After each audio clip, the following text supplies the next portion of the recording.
আজ পূর্ব মেদিনীপুরের নন্দকুমারে বিজেপির পক্ষ থেকে নন্দকুমার বিধানসভা এলাকায় একাধিক অনুন্নয়ন এবং বিগত বিধানসভার আগে যে বিধায়কদের প্রস্তাবিত উন্নয়নের খতিয়ান বাস্তবায়িত না হওয়ার অভিযোগে চার্জশিট জবাব চায় নন্দকুমার কর্মসূচি পালিত হলো। সাংবাদিক বৈঠকের মাধ্যমে এই কর্মসূচি পালিত হয়। এদিন সাংবাদিক বৈঠক করেন বিজেপি রাজ্য নেতৃত্ব শঙ্কুদেব পণ্ডা। একদিকে যেমন নন্দকুমার বিধানসভা এলাকায় অনুন্নয়নের বিষয়গুলো পেশ করেন, অন্যদিকে কলকাতার আনন্দপুরে ঘটে যাওয়া দুর্ঘটনা প্রসঙ্গে প্রতিক্রিয়া দিলেন এদিন।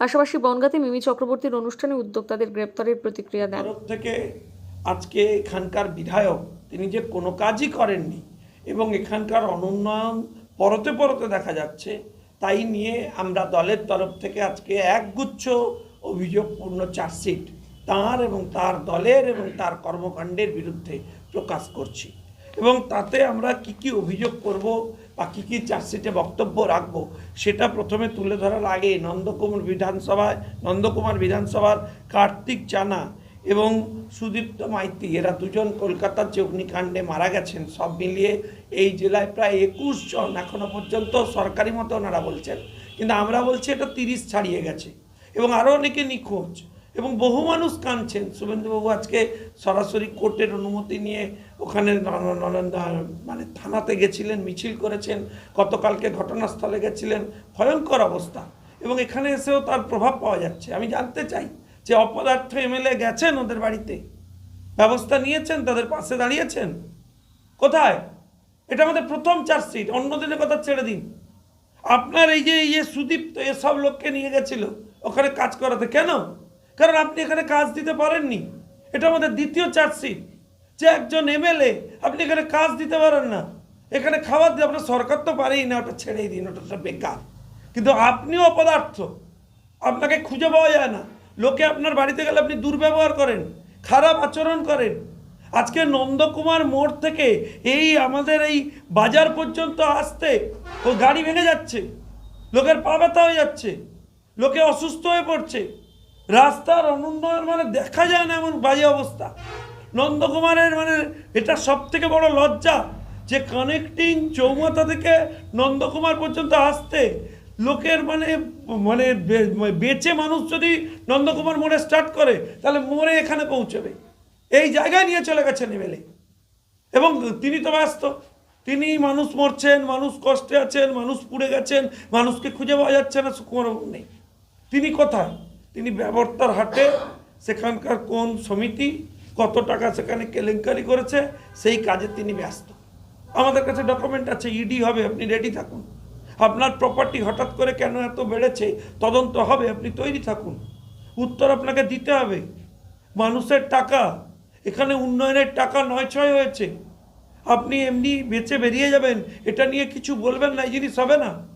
আমি জানতে চাই যে এখানকার প্রশাসনিক ব্যবস্থা, এখানকার বিডিও, এখানকার এসডিও, এখানকার প্রশাসনিক হেড, তারা গেছে আজ পর্যন্ত দেখতে যারা মারা গেছেন, যারা অসুবিধায় আছেন? আমি আরও স্পেসিফিক্যালি কয়েকটা বিষয় আজকে চার্জশিট প্রকাশ করার আগে বলতে চাই। যেমন ধরুন, কেন্দ্র সরকার এখানে পানীয় জলের জন্য প্রকল্পের জন্য টাকা দিয়েছে, সমস্ত বাড়িতে পানীয় জল পৌঁছে যাওয়া উচিত ছিল, সব তৃণমূলের লোকেদের বাড়িতে পৌঁছেছে। টার্গেট করে করে ভারতীয় জনতা পার্টি এবং অন্যান্য যে সমস্ত মানুষ তাদের বাড়িতে জল পৌঁছে দেওয়া হয়নি এবং বহু জায়গায় বাড়িতে জল পৌঁছয়নি।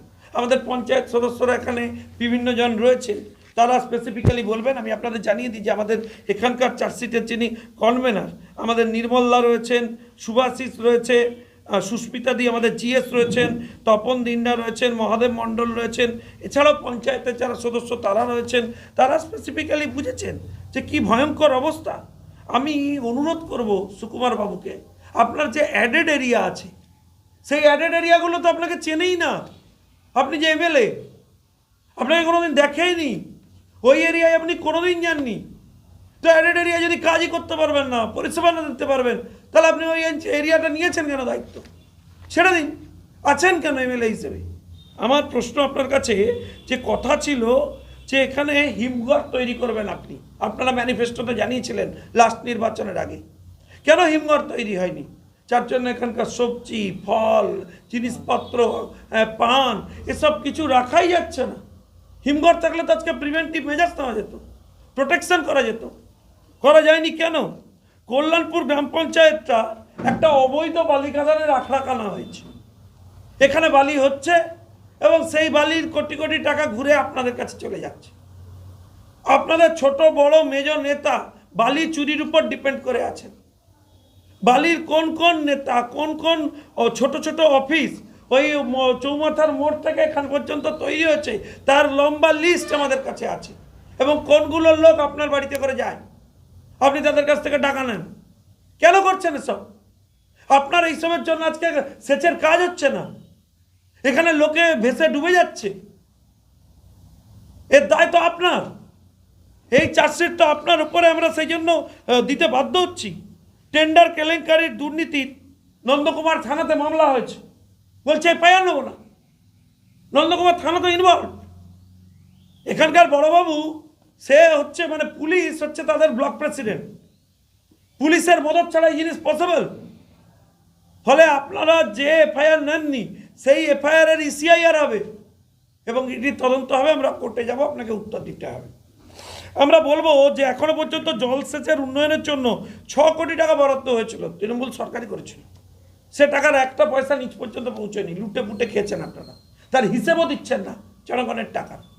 আমাদের প্রশ্ন, নন্দকুমার মোড়ের রাস্তার কথা আমি আপনাকে বলেছি, কিন্তু কলেজের পিছনে যাওয়া যায় না, নিকাশি ব্যবস্থা বেহাল। এখানে অল্প জলে বৃষ্টিতে লোক জল জমে যায়, মানুষ এখানে ত্রাহি গোটা রাস্তার দুধারে তো তাকানোই যাচ্ছে না, সমস্ত লোহা লক্কড়ে সব বেআইনি দোকান গজে উঠেছে, রাস্তার উপর তারা চলে এসেছে বিভিন্ন জায়গায়। নর্দকুমারে আমি আশ্চর্য হয়ে যাই যে বাচ্চাদের মিড ডে মিল, সেই মিল কেউ চুরি করে। আরে আপনাদের কি দরকার? আপনাদের নেত্রী বলেছিলেন যে আপনাদের কি হিরে খাবেন, জহরত খাবেন, মুক্ত খাবেন, বাচ্চাদের মিড ডে মিল খেয়ে নিচ্ছেন। কেউ কেউ তো আমায় বলছে যে শৌচাগারের টাকাও এরা খাচ্ছে, তৃণমূল সব হজম করে দেয়। নন্দকুমারও তাই করেছে, তো কোনো ব্যতিক্রম নেই। শীতলবাবুর পশ্চিমে অঙ্গনারী কেন্দ্র নামেই আছে, সেখানে না রান্না হয় না অন্য কিছু হয়। প্রশাসনের আশ্বাসী সার, কাঁচা রাস্তা দিয়ে কাদা পেরিয়ে লোককে হসপিটালে যেতে হয়, বেঁচে যায় স্বাস্থ্যকেন্দ্রে ডেড বডি হয়ে বেরোয়। না ডাক্তার, না ব্যবস্থা, বেআইনি নার্সিংহোম গজিয়ে উঠেছে, না ওষুধের ব্যবস্থা, না পরিষেবা। গরিব